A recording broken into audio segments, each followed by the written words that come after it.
기도를 깊이 해서 주님과 이렇게 화목한 관계, 또 이렇게 깊은 교제를 나누고 싶은데도 그렇게 하지 못할 때가 있습니다.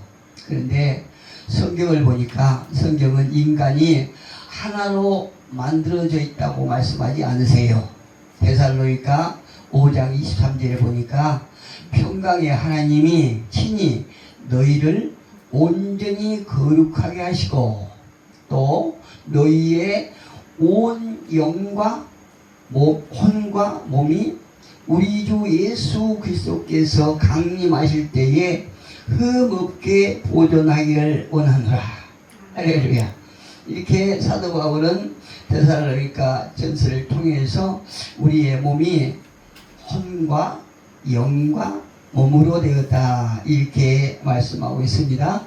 그런데 오늘 저는 이 본문을 가지고 몸은 우리가 육체의 시각으로 볼 수 있으니까 논예로 하고요, 혼과 영을 가지고 한번 우리가 함께 은혜를 나누기를 원합니다.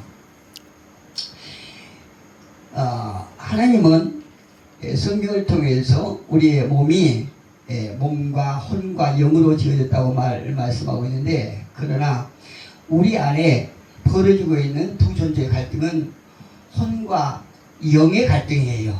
몸은 혼이 지시하는 대로 따라가기 때문에 혼은 어떤 방향은 없고, 혼이 원하는 대로 방향으로 가고, 또 좀 더 깊은 데서 얘기한다면은 영이 원하는 대로 이렇게 몸이 움직이기 때문에 저는 혼과 영의 갈등이라고 말씀드리겠습니다. 우리 안에는 두 가지 방향을 가진 것이 혼과 영인데요. 그런데 대부분의 사람들은 이 두 부분을 구분하지 못한 채 평생 혼의 소리만 듣고 산다는 얘기예요. 우리 믿음의 사람들 얘기하는 겁니다. 믿지 않는 불신자들은 오직 혼의 생각만 이제 갖고 있는데, 그 혼의 생각 따라서 살다가 죽거든요. 그런데 우리 믿음의 사람들은 혼의 소리, 영의 소리를 들려야 당연하거든요. 이제 하나님께서 혼과 영을 지으신 것은 영이 하나님과 교제를 하면서 혼의 지시를 해서 하나님이 원하시는 일을 하기를 원하세요. 근데 우리가 예수를 믿는다고 하면서 평생 동안 혼의 소리만 듣고 살다가 죽은 사람이 있다는 얘기예요. 그렇다면 혼의 영역은 무엇인가? 혼의 영역은 우리가 아시다시피 매일 체감하는 감정과 생각의 영역이에요.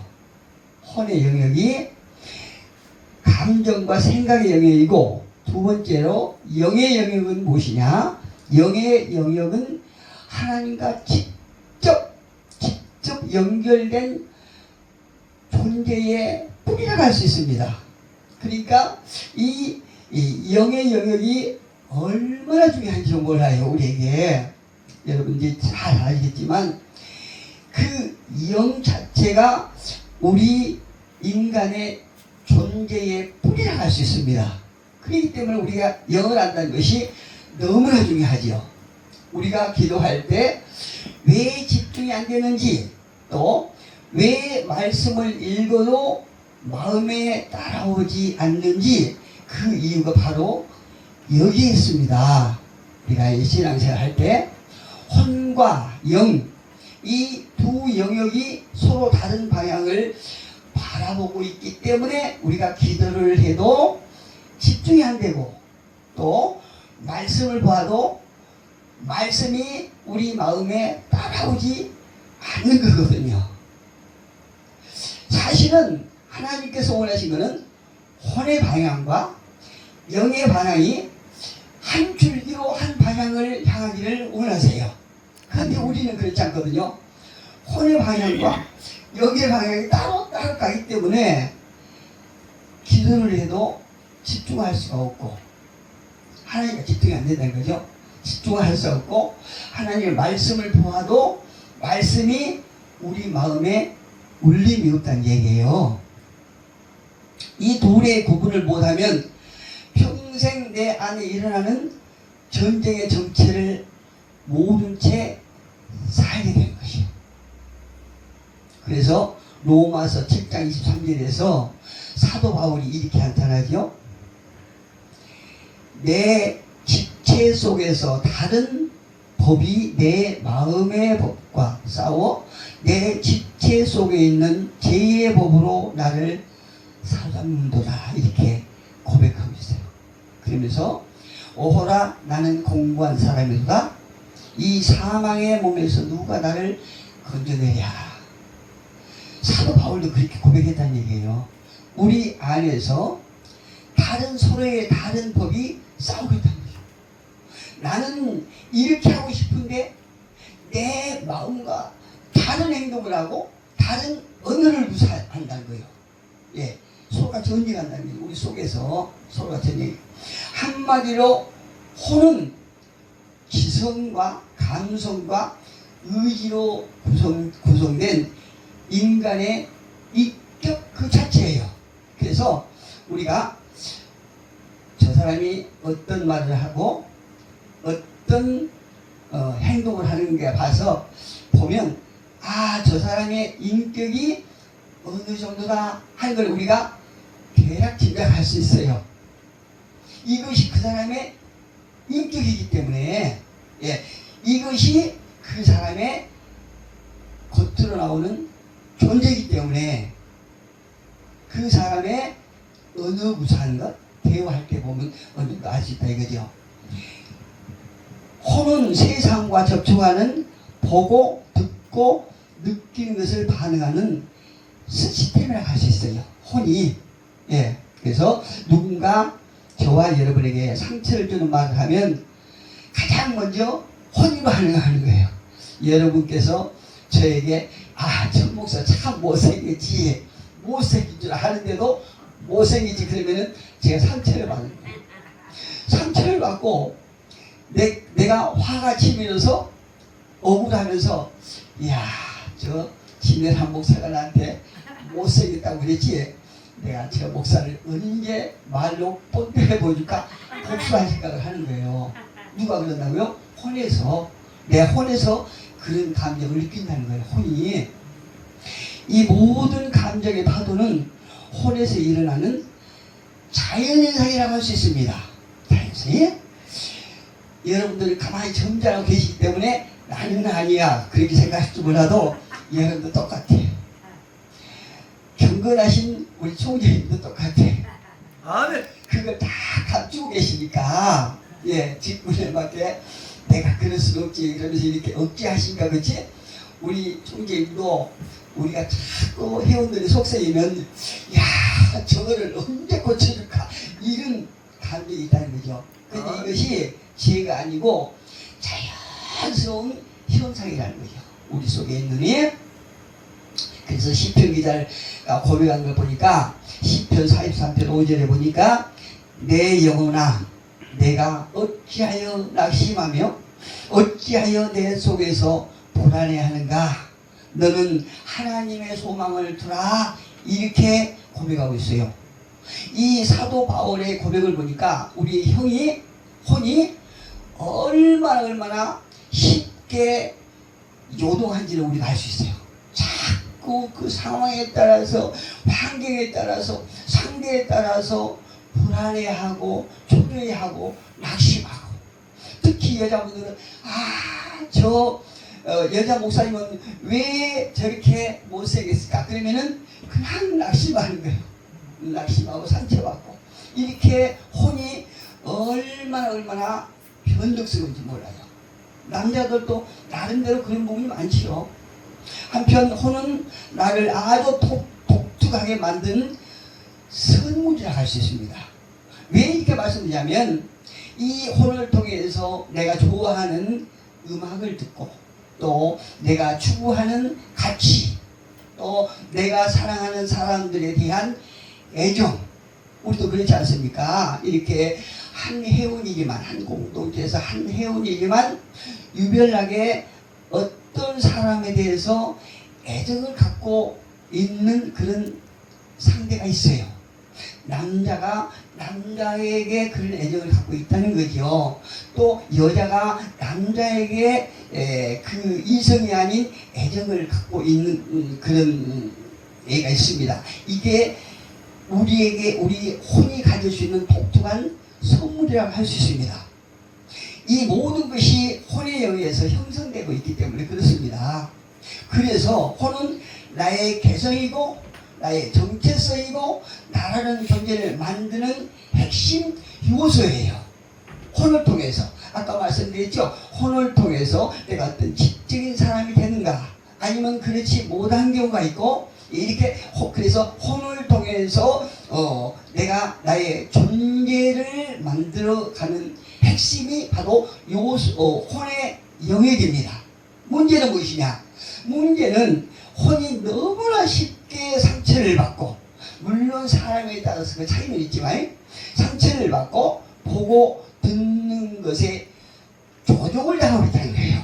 이게 문제에 사는 게 어떤 사람은 똑같은 걸 보아도 그 보는 거에 대해서 별로 흔들림이 많지 않은 사람이 있고 또 어떤 사람은 보고 듣고 느낌이 굉장히 민감한 사람이 있다는 거예요.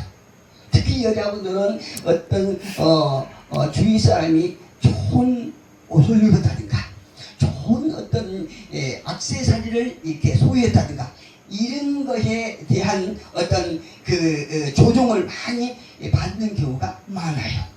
그래서 여자분들이 어떤 하나님께서 만드실 적에 어떤 구조상의 어떤 그런 부분에서 민감한 부분이 있다는 얘기죠.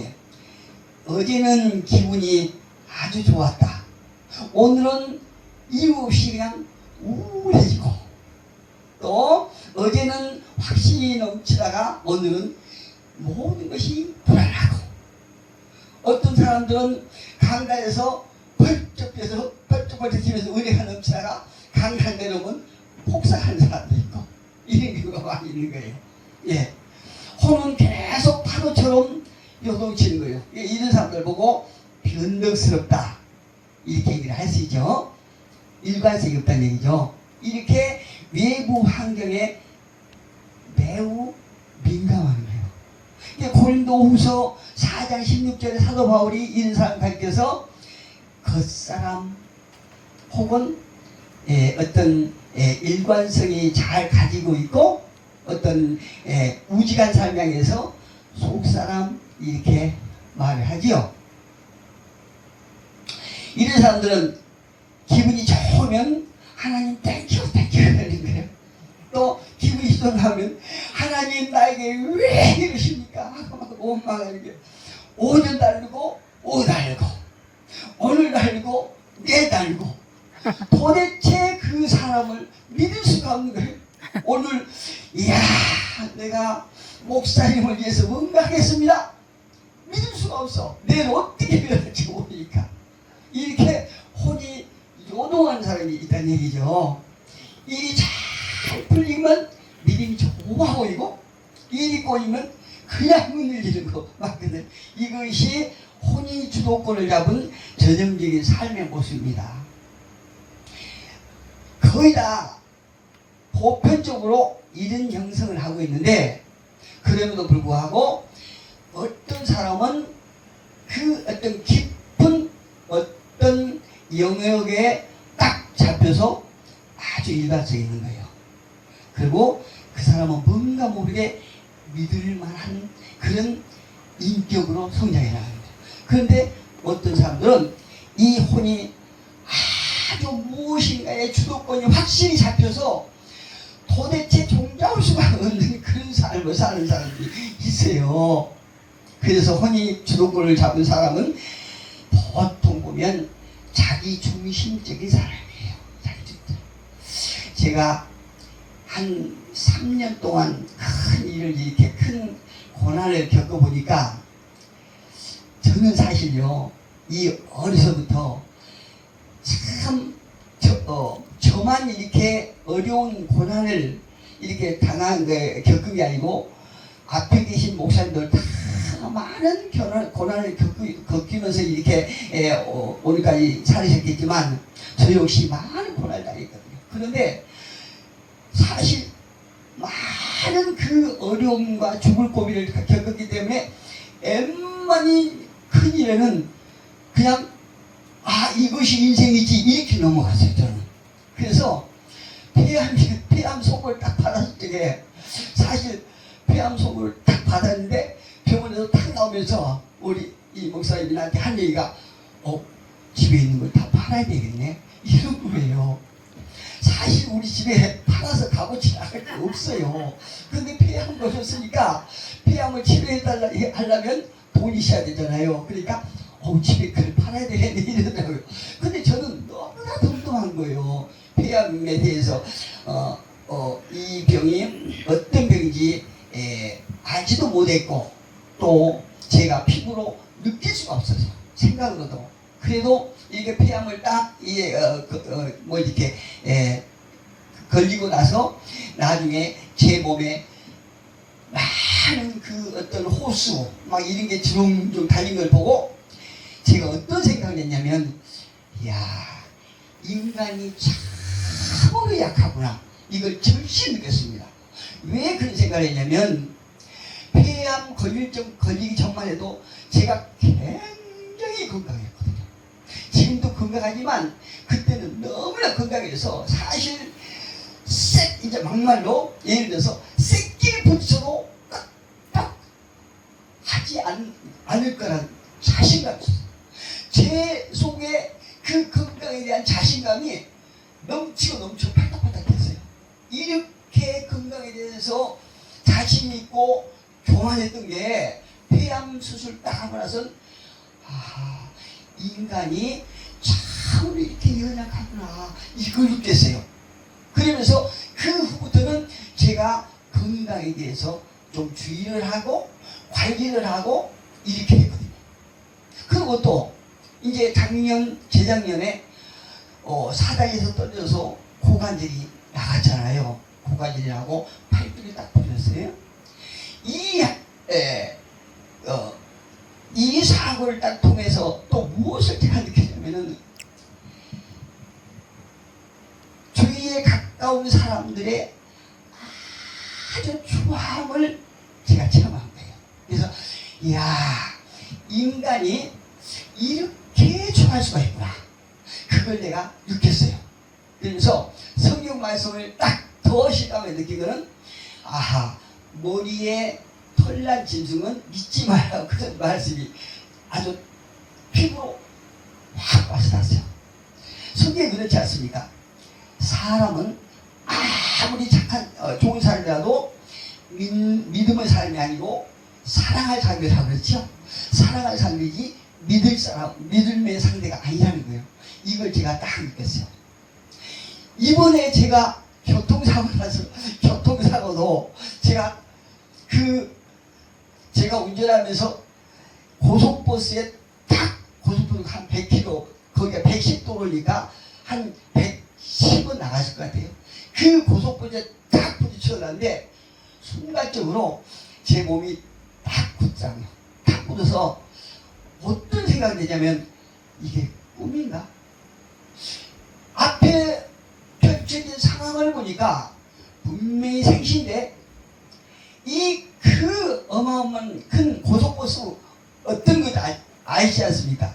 그 고속버스가 탁 받고 이 앞에가 난장판이 됐는데 꼼짝을 못하겠어요. 이게 꿈인가? 제가 살아있으니까 꿈 같잖아요. 그 엄청 큰 차를 제가 그냥 길에 와줬는데 살아있다는 게 꿈 같아요. 꿈인가? 그런데 앞에 펼쳐진 상황을 보면 생시 같고 이래니까. 그런데 그 사고 현장을 벗어나서 그 다음 날 병원에 딱 입원해서 그날부터 알게 되는 것이 이 사람이라고 하는 것이 직분이 전도자가 됐든 장로가 됐든 목사가 됐든 믿습니다 하고 강단에서 그 믿음의 설교를 했던 목사님들도 이 사고를 나보니까, 이 어려움을 닥쳐보니까 그 사람의 믿음을 하겠구나. 이걸 제가 또 캐치를 했어요. 그래서 우리의 믿음은 아무리 많이 상대해 봤어도 어려움을 탁 닥쳤을 때 그때 우리가 알 수 있고, 그 전에는 하나님만이 할 수 있겠구나. 이걸 제가 다 알게 됐어요.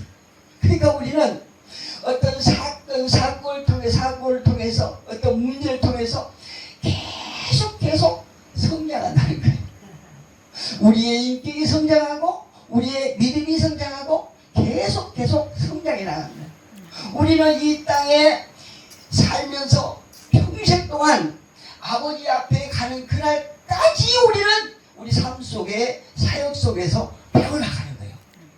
제가 고관절 부렸을 때 병원에서 한 3개월 딱 있으면서 뭘 느꼈냐면, 많은 사람들이 아니고 주변에 몇 사람들이, 특히 목사님들이 천 목사는 뭔가 하나님 앞에 통과할 게 있어서 그래. 이런 말 하는 거예요.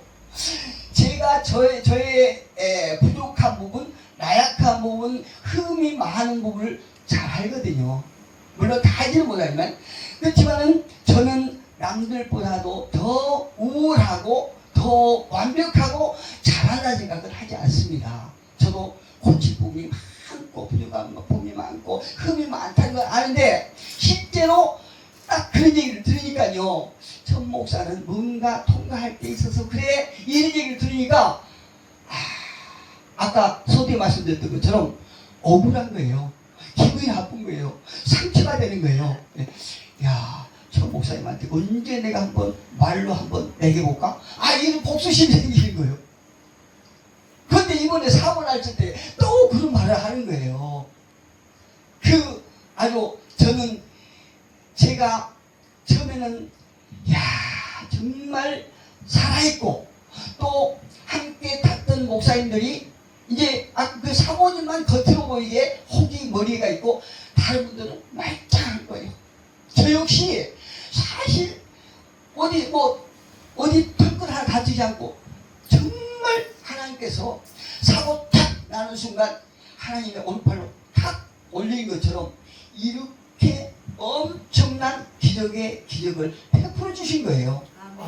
그거에 대해서 계속 감사를 하는데, 하루쯤에 딱 자고 나니까 어떤 생각이냐, 내가 운전을 했지. 내가 운전을 안 했으면 하나님 앞에 감사하는 걸로 끝날 텐데, 내가 운전을 해서 목사님들한테, 사모님들한테 참 면목구나, 이런 강한 억압이 쫙 나를 누리는 거예요. 그게 하나님 앞에 감사하고 정말 하나님의 은혜라고 이렇게 하나님을 찬양하고 하나님을 정말로 높여야 돼. 이런 상황에 내가 운전했다는 그 죄책감이 나를 굉장히 누르는 거예요. 그런데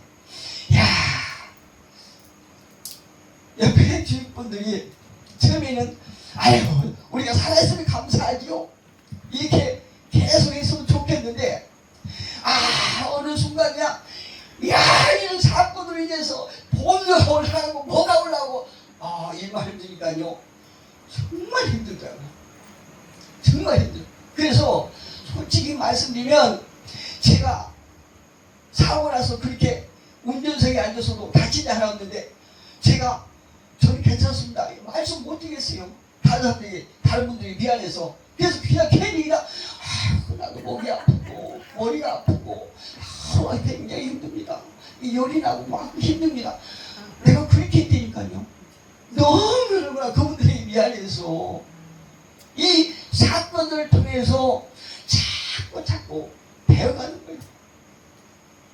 자, 그렇다면 영의 영역은 무엇인가? 영은 무엇이냐면, 창세기 2장 7절에 보니까 여호와 하나님이 땅의 흙으로 사람을 지으시고, 여호와 하나님이 땅의 흙으로 사람을 지으시고 생기를 그 코에 숨을 그 코에 불어넣으시니 사람이 생영이 된지라. 이렇게 말씀하죠. 여기서 생명, 이 숨이 바로 영이에요. 그렇죠? 숨이 영입니다. 영은 무엇이냐면 감정이나 논리를 넘어서는 영역이에요. 얼마나 깊은지 몰라요. 그리고 오직 이 영이라는 곳에서 하나님과 연결될 수 있는 채널이라고 할 수 있어요. 예. 아무리 우리가 세상에서 많이 배우고 많은 데를 경험했다 할지라도 사람의 인위적으로는 절대 이 영이 하나님과 연결될 수 없어요. 오직 이 영만이 하나님과 이렇게 교제할 수 있는 것입니다. 하나님을 느낄 수 있는 것이거든요. 이 영이. 때로는 우리가 신앙생활 해보면 알 수 없는 일인데, 그럴 일이 없는데 기도하다가 막 눈물이 나고 어떤 이상한 야릇한 감정이 들고 그러지 않습니까? 이게 영이 우리를 터치하는 것이에요. 우리 목사님들도 다 경험해 보시겠지만 영이 우리를 만져주고 있다는 겁니다. 무엇인가 기도할 때, 말씀을 볼 때 어떤 희한한 아름다운 풍경이 느껴지잖아요. 논리적으로 설명할 수가 없어. 이럴 때 영이 우리를 위로해 주시고 터치를 해주시고 만져주시는 거거든요. 욥기 32장 8절에 보니까 사람의 속에는 영이 있고 전능자의 숨결이 사람에게 깨달음을 주시나니. 할렐루야. 이 말씀 대단히 중요한데요. 이 말씀은 항해사의 기술이, 배를 끌고 가는 항해사의 기술이 아무리 뛰어나고 경륜이 많다 할지라도 GPS인 영이 꺼져 있다고 하면 이 배는 목적지에 도달할 수가 없는 거예요. 이처럼 영이 중요한 거예요.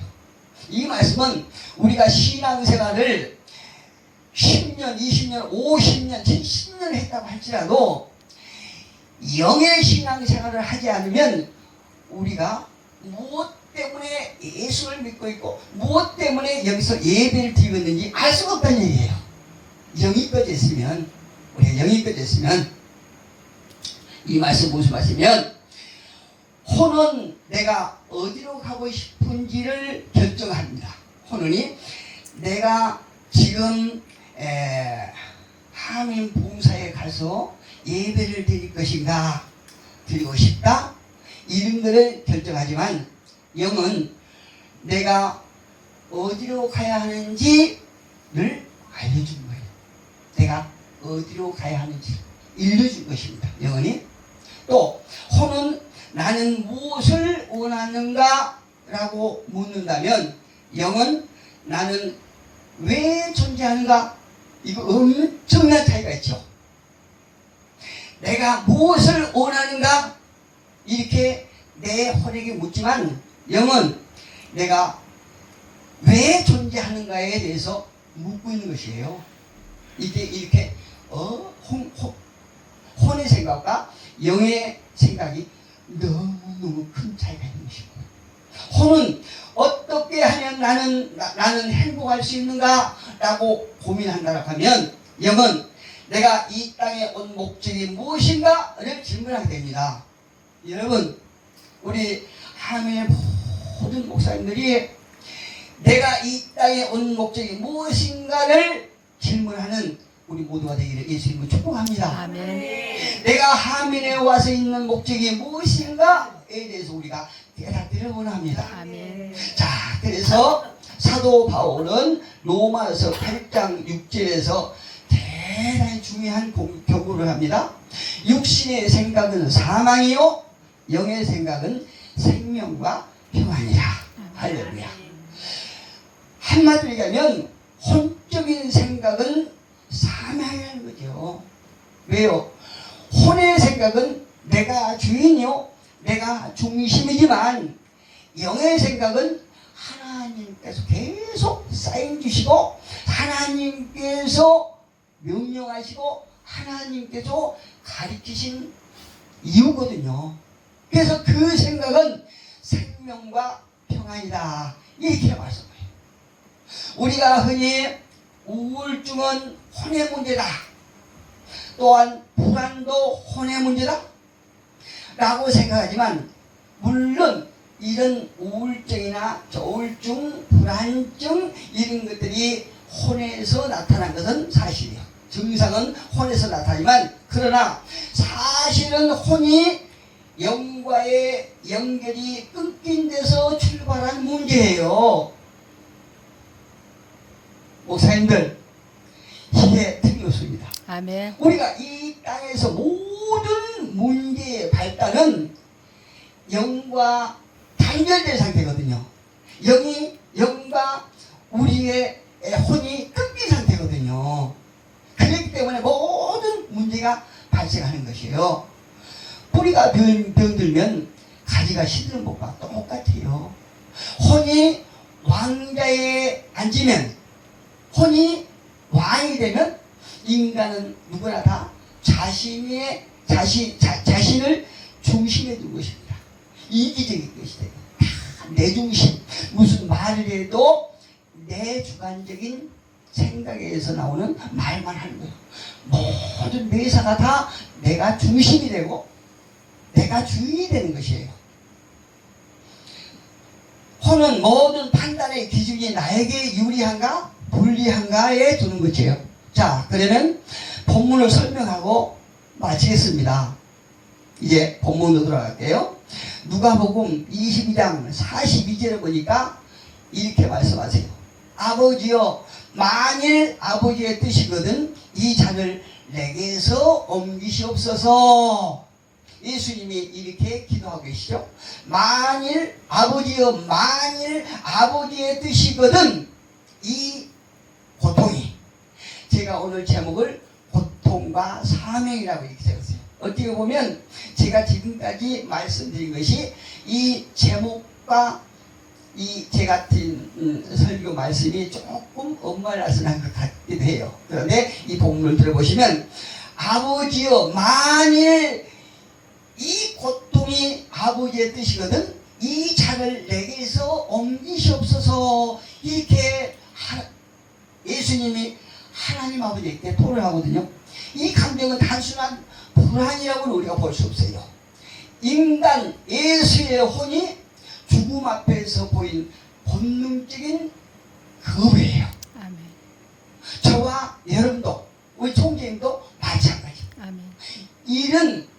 이런 상황 앞에서 우리가 다 그 죽음 앞에서 두려워한다는 거죠. 이게 우리가 느낄 수 있는 가장 당연한 본능이에요. 이것이 혼은 고통을 피하고 싶거든요. 아픔을 피하고 싶거든요. 또 살기를 원해요. 생존을 추구한다는 거죠. 그러면서 죽음을 두려워하는 것이 지극히 우리의 본성의 영역입니다. 누구도 거부할 수 없어요. 그리고 또 성경은 이것을 죄라고 말하지 않습니다. 본문 44절에 보니까 이렇게 말씀하세요. 예수께서 힘쓰고 애써 더욱 간절히 기도하시니 땀이 땅에 떨어지는 빗방울 같이 되더라.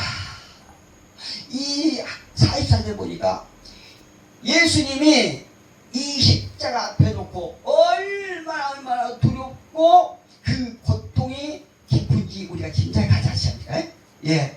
예수께서 힘쓰고 애써 더욱 간절히 기도하시니 땀이 땅에 떨어지는 빗방울 같이 되더라. 이것을 의학적으로는요, 협판증이라고 해요.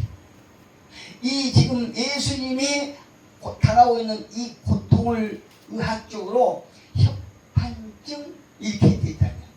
이 협판증이 뭐냐면 우리가 더 이상 경험할 수 없는 극도의 스트레스 상태를 말하고 있어요. 가리킵니다. 스트레스.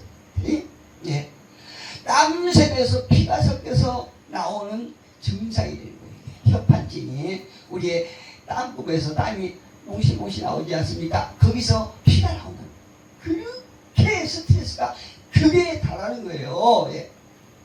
예수님이 얼마나 극심한 고통 속에 계셨는지를 보여주는 대목이거든요. 이 본문 44절에.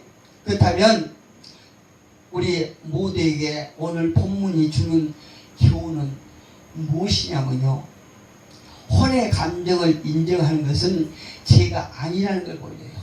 우리가 두렵다, 아무리 우리가 목사를 할지라도, 뭐 남들이 믿음이 좋다고 할지라도 사실 우리가 어떤 상황에서 두려워하는 것, 불안해하는 것, 또 짜증나는 것, 어떤 말에 상처받는 것, 상처받을 때 우리가 무엇인가 복수하고자 하는 그 마음, 이것이 죄라고 얘기하지 않는다는 거죠.